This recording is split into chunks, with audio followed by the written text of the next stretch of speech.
નમસ્તે.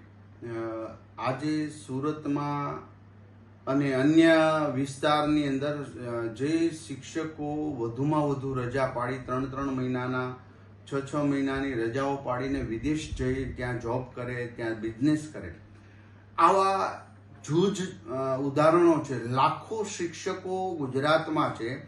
બધા જ લોકો બહુ સરસ રીતે પોતાનું કર્તવ્યને નિભાવી રહ્યા, પણ આખા સુરતની અંદર 2 જ શિક્ષકો આવા મળ્યા છે. એનો મિનિંગ એવો નથી કે દરેક શિક્ષકો આવા છે. આ શિક્ષકને મેં અત્યારે જ સુરતના સંજય જે શિક્ષક છે, દુબઈ બિઝનેસ કરતો હતો અને અહીંયા શાળા રેડી રહેતી હતી.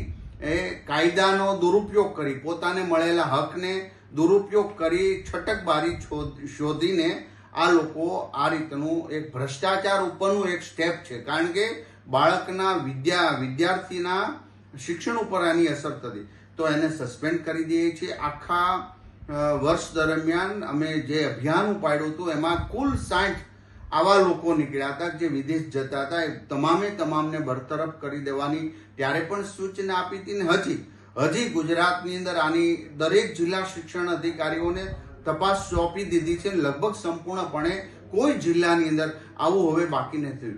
ત્યારે જ્યારે ઘણીવાર એક શિક્ષક ભૂલ કરે તો હજારો શિક્ષકો પર એની અસર નહીં થવી જોઈએ. કારણ કે નાના ગામોમાં આ ગુરુજનો ખૂબ સારી મહેનત કરી રહ્યા છે. એમને પણ હું અભિનંદન આપું છું. અને આવો એકાલ દોકલ જે પોતાના સ્વાર્થ માટે તમામ વસ્તુ નેવે મૂકે છે, ગરીબ બાળકોના શિક્ષણ અને સારામાં સારા પગાર લઈને જો આવું કરતા હોય તો એને માફ કરી ન શકાય. અને જો એને રજાના પગાર લીધા હશે તો અમે એના પાસેથી વસૂલીશું.